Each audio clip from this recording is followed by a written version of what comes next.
गुरुर्ब्रह्मा गुरुर्विष्णु गुरुर्देव महेश्वरः गुरुर्साक्षात् परब्रह्म तस्मै श्री गुरवे नमः। अष्टावक्र गीता के हम पहले ही प्रकरण में हैं। कल तक ही हमने चिंतन किया था 15वां सूत्र तक, जहाँ पर कहा गया था निसंगो निष्क्रियो सीत्वं स्वप्रकाशो निरंजन अयमेव हि ते बंधः समाधि अनुतिष्ठसि। अर्थात तू असंग है, क्रिया रहित है, स्वयं प्रकाश है और निरंजन अर्थात निर्दोष है। तेरा बंधन यही है कि तू उसकी प्राप्ति के लिए समाधि का अनुष्ठान करता है, और समाधि एक तरह से बंधन का कारण है। इसलिए बंधन का कारण है कि मुक्ति के लिए ये कार्य करने लग जाते हैं। कार्य किसके लिए कर रहे हैं वो मूलतः ये प्रस्तुत करना चाहते हैं, बताना चाहते हैं। संसार के लिए कार्य कर रहे हैं तो संसार के साथ में आपका बंधन है, और मुक्ति के लिए आप कार्य कर रहे हैं तो भी आपका जो है ना उसके लिए बंधन है। इसलिए छोड़ दो, सीधा किसी के लिए भी बंधन में, आसक्ति में इस तरीके से बाधित अथवा बांधने की अपने आप को कोशिश नहीं करो, क्योंकि आप स्वयं चैतन्य स्वरूप हो और सर्वव्यापक हो, क्योंकि आत्मा सर्वव्यापक है। उस तरीके की ये भाव ये प्रस्तुत करना चाह रहे थे। ऐसे इसकी हमने चिंतन मनन करते हुए कल की प्रसंग हमने पूर्ण की थी, विराम लिया था। आज वहीं से अब 16वां सूत्र में कहते हैं, त्वया व्याप्तमिदं विश्वं त्वयि प्रोतं यथार्थतः शुद्ध बुद्ध स्वरूपस्त्वं मागमः शूद्र चित्तताम्। कहते हैं कि यह संसार तुझ में व्याप्त है। त्वया व्याप्तमिदं विश्वम,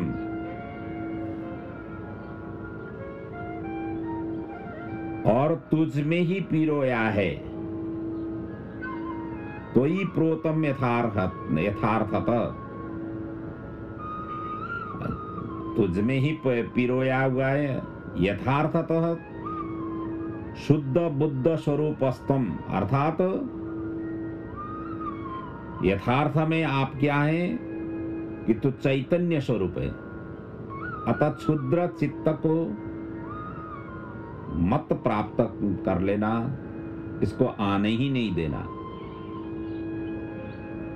जो चित्त को क्षुद्र तुच्छ रूप से इसको व्यवहार नहीं करना, इस तरीके से उन्मुक्त होकर के आनंदमय होकर के विचरण करने की कोशिश करना ही श्रेयस्कर है। ये सूत्र में वो भाव अष्टावक्र जी बता रहे हैं कि कहते हैं कि आत्मा का स्वरूप दिखाते हुए कहते हैं, संसार से उसका संबंध स्थापित करते हुए राजा जनक से कहते हैं कि तू स्वयं आत्मा है, स्वयं ब्रह्म है, एवं यह संसार तेरी अभिव्यक्ति मात्र है। यह संसार तेरे से व्याप्त है, इसका हर कण तेरा ही स्वरूप है, इसका स्पंदन तेरा ही स्पंदन है, इसकी धड़कन भी तेरी ही धड़कन है, और इसका फैलाव भी तेरा ही फैलाव है, कोई दूसरे के फैलाव नहीं है। और इसकी चेतना भी तेरी ही चेतना है, और इसका सौंदर्य भी तेरा ही सौंदर्य है, इसकी शक्ति भी तेरी ही शक्ति है। तो सृष्टि का नियम भी तेरी ही नियम है, और इसमें जो अनेकता दिखाई देती है उसमें एकता का सूत्र भी है। अनेकता का अर्थ भिन्नता नहीं है, क्योंकि यह सृष्टि उस ब्रह्म से भिन्न नहीं है, उस परमात्मा से भिन्न नहीं है। यह चैतन्य ब्रह्म उसके विभिन्न अवयवों का माला की भांति एक सूत्र में पिरोए हुए हैं, लगाए हुए हैं, बुने हुए हैं। तो इस सृष्टि में विभिन्नताओं के बावजूद एक सी ही सामंजस्यपूर्ण स्थिति है। जो इसका एक रस नियम है, जिससे इसमें एक तादात्म्य दिखाई देता है, वह तेरे ही चैतन्य स्वरूप के कारण है। जिससे यह सृष्टि है, तू भी उसी में ही है। तो अलग नहीं है, सृष्टि से अलग तू नहीं है।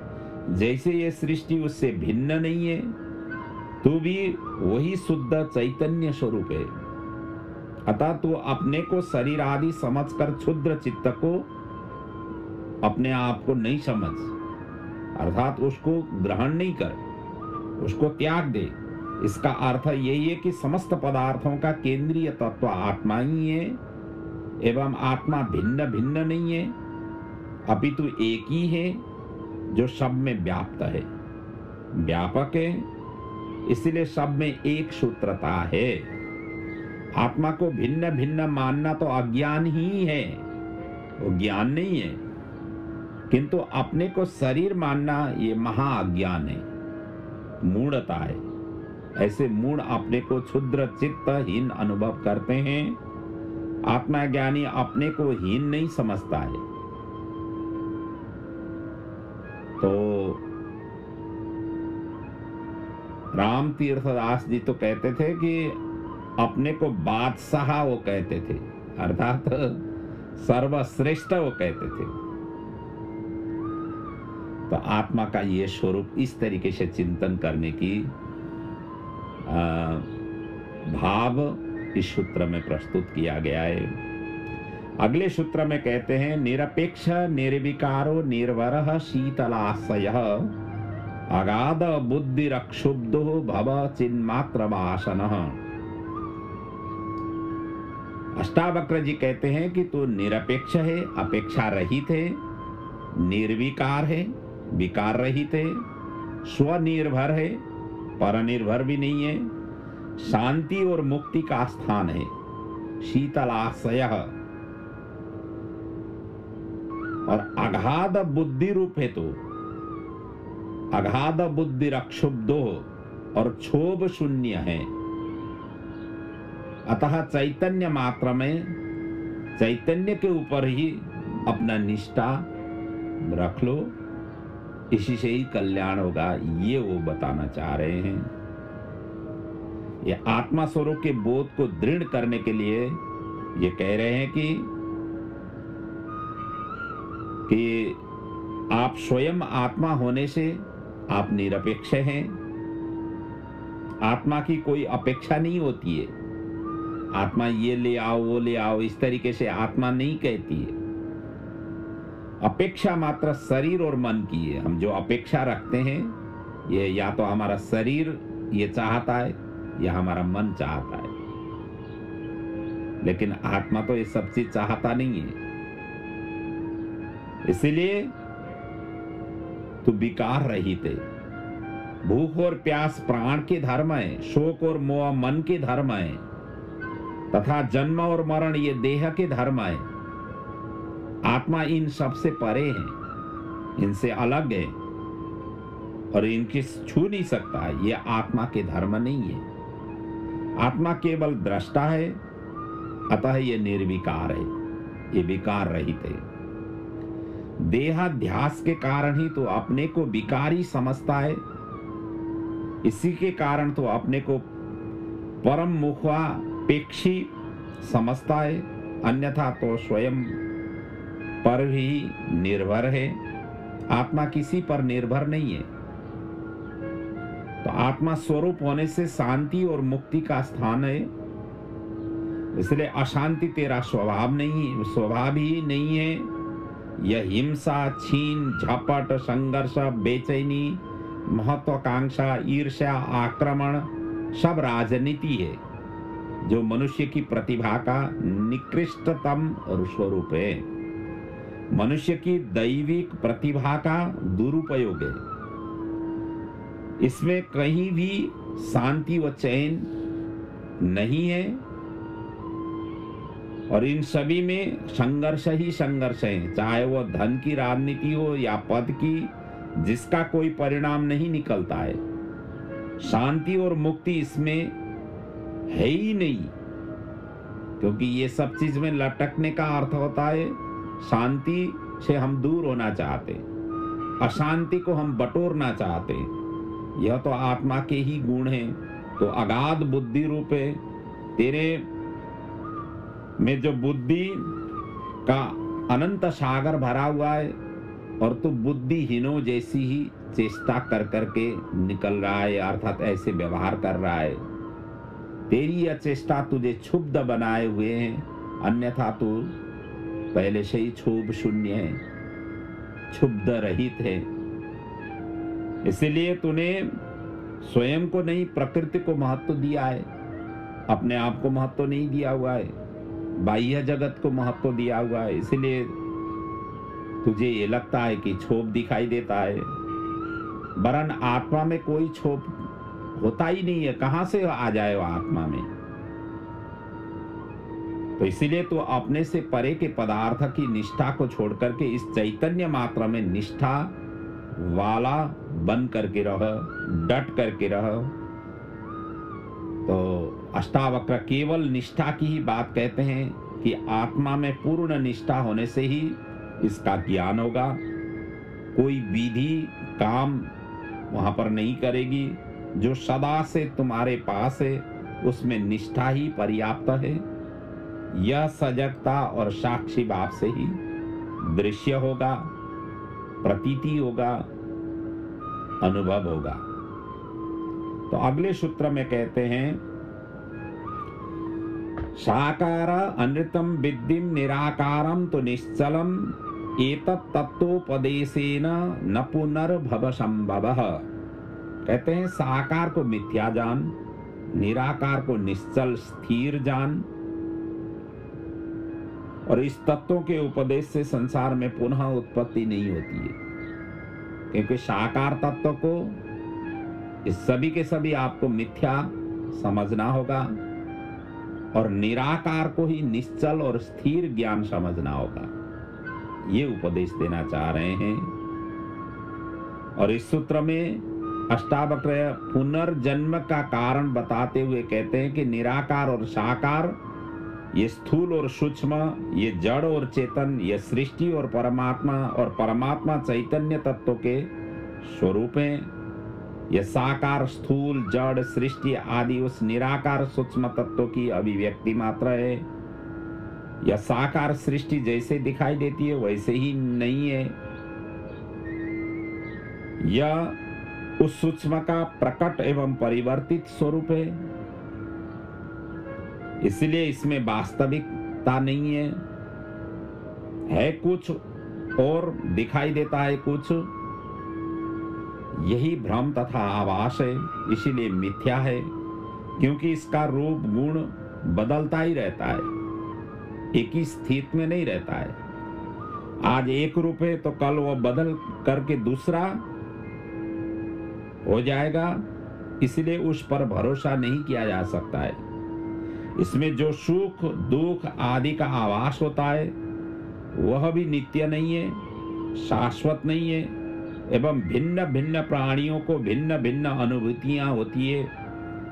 यह सब उसकी मानसिक स्थिति के कारण है। मन भी क्योंकि निरंतर ये बदलता ही रहता है, मन एक ही स्थिर में नहीं रहता है, अतः वह भी विश्वास योग्य नहीं है। मन को जो विश्वास करके बैठ जाते वो फंस जाते, और शरीर को यदि विश्वास करके बैठ जाते हैं वो भी फंसे हुए हैं, और विश्वास योग्य है ही नहीं। और ये कब पैदा होता है, कब मर जाता है, कब जवानी बुढ़ापा आता है, कब ये सुख दुख आता है, कब किससे बैर घृणा दुश्मनी और प्रेम करने लग जाता है, कोई ये भरोसा नहीं है। किसी के साथ में वो प्रेम करके बैठ जाता है और वहीं पर किसी के साथ में बैर कर लेता है, अत्यंत शत्रुता साध लेता है, और कहां तक आप इसका विश्वास करके इसके पीछे पीछे भागते रहेंगे, कब तक भागते रहेंगे। तो इसलिए कब अपने ही पराये हो जाते हैं, कब पराये भी अपने हो जाते हैं। कोई भरोसा नहीं है। तो कब कर्म का फल मिलता है, कब नहीं मिलता है, किए गए परिश्रम का कभी फल मिलता है, कभी नहीं मिलता है आदि इस साकार जगत से जुड़े हुए अनेक प्रश्न हैं जिनके कोई समाधान आज तक किसी विद्वानों ने, मनस्वी ने द्वारा ये कहीं किसी ने खोजा नहीं है अभी तक। ऐसी सृष्टि जिसमें कुछ भी निश्चित नहीं है, इसे मिथ्या नहीं कहा जाए तो और क्या क्या आ जाए। कोई किसी चीजों में स्थिर नहीं है। इसका कारण है कि इस संसार जगत को अपनी कोई सत्ता नहीं है। यह उस चैतन्य निराकार सूक्ष्म का ही परिवर्तित स्वरूप है। परिवर्तन ही इसका स्वभाव है। अतः यह विश्वसनीय नहीं हो सकता है। विश्वसनीय तो वही परमात्मा है जो चैतन्य निराकार एवं सूक्ष्म है एवं प्रत्येक पदार्थ में आत्मा रूप में विद्यमान है। वही निश्चल है, नित्य है। केवल उसी पर भरोसा किया जा सकता है कि वह आज भी है और आगे भी वही रहेगा। सृष्टि की उत्पत्ति का कारण कभी नष्ट नहीं होता। सृष्टि नष्ट भी हो जाए तो मूल तत्वों के विद्यमान रहने से उसका पुनः सृजन हो जाएगा। मूल तत्व कभी नष्ट नहीं होता। जिस प्रकार आभूषण नष्ट होने पर सुवर्ण नष्ट नहीं होता, सुवर्ण सुवर्ण के रूप में रहेगा। यदि आभूषण आपका टूट जाए, बिखर जाए, लेकिन है तो वो सुवर्ण ही है। यदि सुवर्ण है तो आभूषण नहीं बन जाएंगे, सुवर्ण है तो आप में नए नए बन जाएंगे। अतः जो नष्ट होने वाले आभूषण हैं उनमें विश्वास नहीं करना चाहिए। तो इस नित्य ब्रह्म में विश्वास करने वाले की पुनः उत्पत्ति नहीं होती है, क्योंकि उत्पत्ति का कारण जो साकार में आसक्ति थी वो नष्ट हो गई। निराकार आत्मा को बहुमूल्य जान लिया, फिर उत्पत्ति किस लिए हो, कई सवाल ही नहीं उठता है। जब महल मिल गए, झोपड़े में कौन वापस आना पसंद करेगा? झोपड़ी में कौन जाने पसंद करेगा? तो इसीलिए कहते हैं कि इस साकार जगत से मुक्ति के लिए ही यह तत्व उपदेश है और सारभूत उपदेश है। तो आगे के सूत्र में कहते हैं यथेवादर्श मध्यस्थ रूपेन्तः परितस्तुत सह तथैवास्मिन् शरीरेन्तः परितः परमेश्वरः। कहते हैं जिस तरह दर्पण अपने में प्रतिबिंबित रूप के भीतर और बाहर स्थित है, उसी तरह परमात्मा इस शरीर के भीतर और बाहर स्थित है। कोई दर्पण के आगे आप खड़े रहे हैं तो आपको क्या दिखाई दे? आप बाहर तो खड़े है ही हैं, इसलिए दर्पण में आप दिखाई दे रहे हैं। और दर्पण के अंदर में भी आप खड़े हैं। तो कहने का मतलब, आपने कोई फोटो ले लिया तो फोटो में भी आप ही हैं और फोटो के बाहर भी आप ही हैं। ये वो समझाना चाह रहे हैं। आत्मा का भी वही स्वरूप है, वो परमात्मा का भी वही स्वरूप है। वो हमारे से बाहर भी है और हमारे अंदर में भी है। यही इस सूत्र में समझाना चाह रहे हैं कि आत्मा का स्वरूप को और स्पष्ट करते हुए कह रहे हैं कि परमात्मा कोई व्यक्ति जैसा नहीं है कि एक ही स्थान पर बैठकर सारी सृष्टि का सम्राट की भांति नियंत्रण करता हो, बल्कि वो सर्वत्र व्याप्त है, सर्वव्यापक है। वो कहीं एक चीजों में जाकर के स्थिर और एक जगहों से जाकर के कोई नियंत्रण ये उस तरीके से नहीं करता है। सृष्टि का कोई कण ऐसा नहीं है जिसमें उसकी उपस्थिति नहीं हो। मनुष्य शरीर में भी यही है कि भीतर बाहर व्याप्त है। शरीर में वो आत्मा रूप में एवं सृष्टि में वो परमात्मा रूप में और वही चैतन्य परमात्मा व्याप्त है। दर्पण में दिखा गया प्रतिबिंब अपना ही है, इसी प्रकार आत्मा में भी अपना ही प्रतिबिंब दिखाई देता है, ये वो समझाना चाह रहे। तो अगले सूत्र में कहते हैं अष्टावक्र जी, एकम सर्वगतम व्योमः बहि अंतर यथा घटे, नित्यम निरंतरम ब्रह्म सर्वभूत गणो तथा। कहते हैं जिस प्रकार सर्वव्यापी एक आकाश घट के भीतर और बाहर स्थित है, उसी तरह नित्य और निरंतर ब्रह्म सभी भूतों में स्थित है। सर्वव्यापकता का ही यहाँ पर पुष्टि कर रहे हैं। और उदाहरण देते हुए कहते हैं कि संसार के सब भूतों में, सृष्टि के समस्त पदार्थों में वह नित्य और निरंतर ब्रह्म वैसे ही स्थित है जैसे घट के बाहर और भीतर एक ही सर्वव्यापी आकाश स्थित है। तो कहना ये चाहते हैं घट के अंदर का जो आकाश है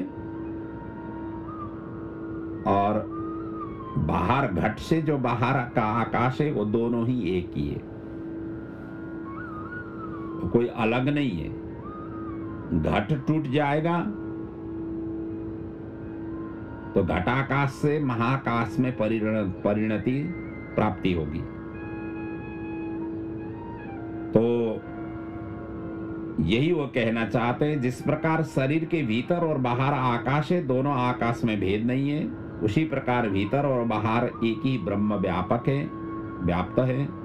शरीर में जो जीवन है, चेतना है, हलचल है, वो उसी आत्मा के ही, उसके निकलने पर वह निर्जीव हो जाता है। यदि यह सजीवता स्वयं शरीर की होती तो मनुष्य की मृत्यु होती ही नहीं।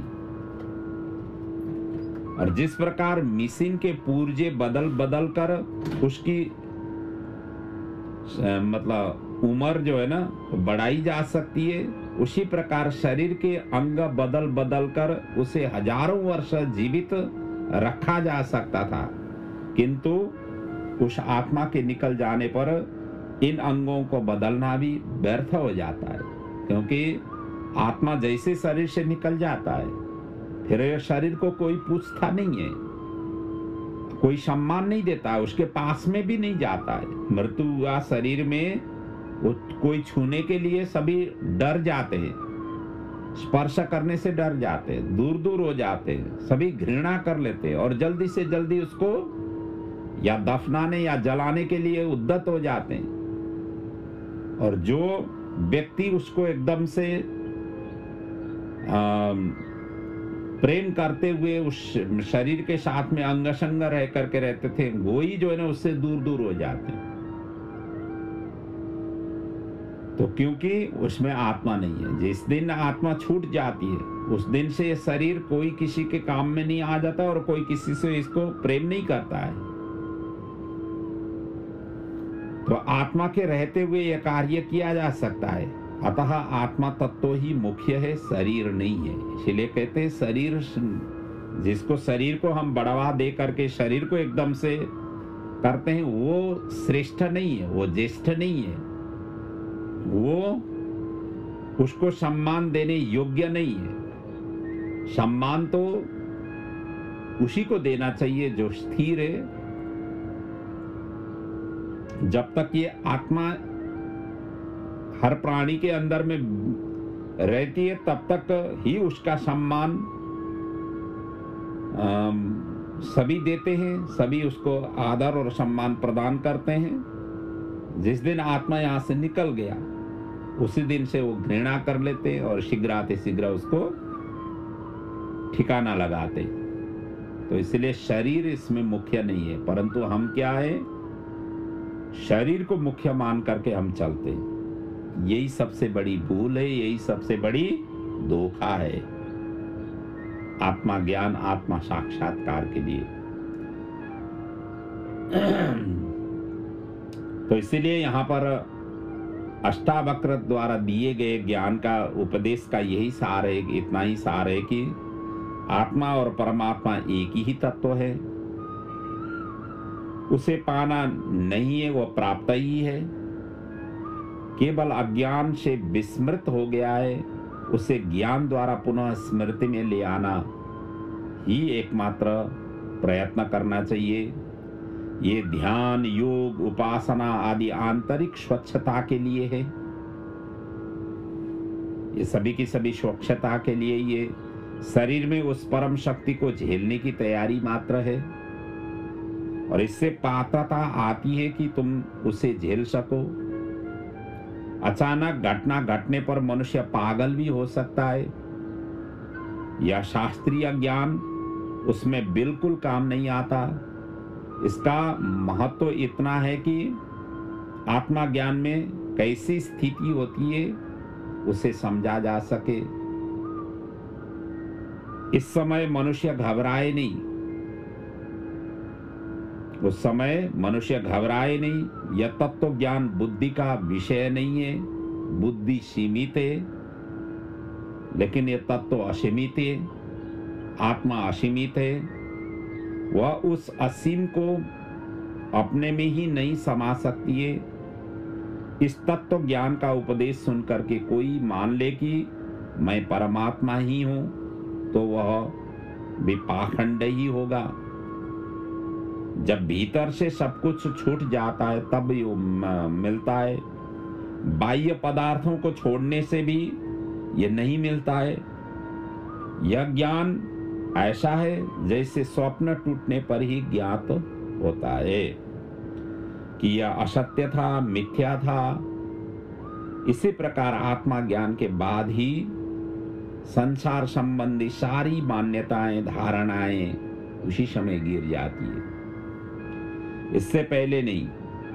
इससे पहले संसार सत्य प्रतीत होगा, वह आत्मा असत्य प्रतीत होगा।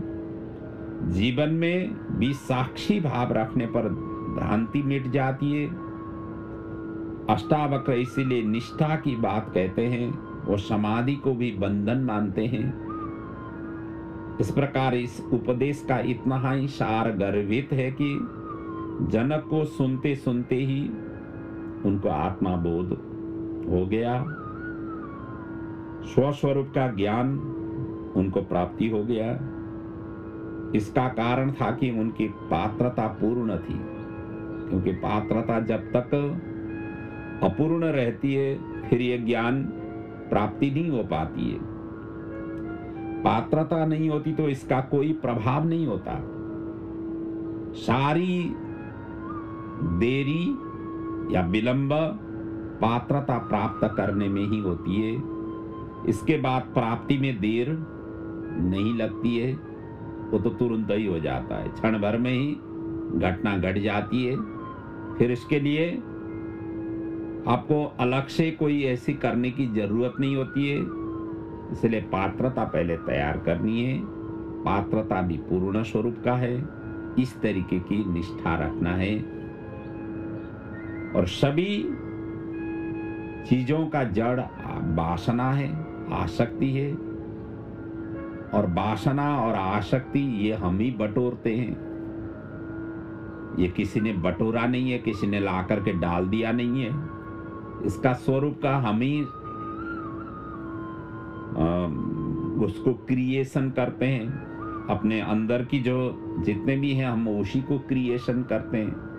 और उनको हम अपने के अंदर में रखने के लिए सभी को वेलकम करते हैं। सभी आ जाओ, हमारे साथ में बैठ जाओ, इस तरीके से हम इनवाइट करते हैं। और बड़े प्रेम से उनको, बड़े ससम्मान उनको हम अपने साथ में रखते हैं। काम, क्रोध, लोभ, मोह ये सभी चीज वासनाएं हैं। इन सभी वासनाओं को हम बढ़वा दे करके अपने पास में रखते हैं। ईर्ष्या, द्वेष, छल, कपट, लाभ, हानि, मान, अपमान ये सभी हम आश्रय दे देते हैं। और इसी आश्रय को हम पलवा और बढ़वा करते हैं। और यही सबसे बंधन का कारण है और आत्मा तत्व का ढकने का कारण है। उनको हम पर्दा लगा देते हैं। और ये पर्दा छुटाना और निकालना, पर्दे से बाहर आना, यह अष्टावक्र जी ये आत्मा प्रबोधन के रूप में राजा जनक जी को ये ज्ञान दे रहे हैं। तो इसी के साथ हमारी ये अष्टावक्र गीता की प्रथम प्रकरण ये 20 सूत्रों के सहित यहाँ पर पूर्ण हो जाती है और हम दूसरा प्रकरण की चिंतन मनन अगले पड़ाव में करेंगे। आज का प्रकरण को, आज के प्रसंग को यहीं पर हम विराम ले रहा हूँ, लेते हैं। ओम पूर्णमदः पूर्णमिदं पूर्णात् पूर्णमुदच्यते पूर्णस्य पूर्णमादाय पूर्णमेवावशिष्यते। ओम शांति शांति शांति। ओम।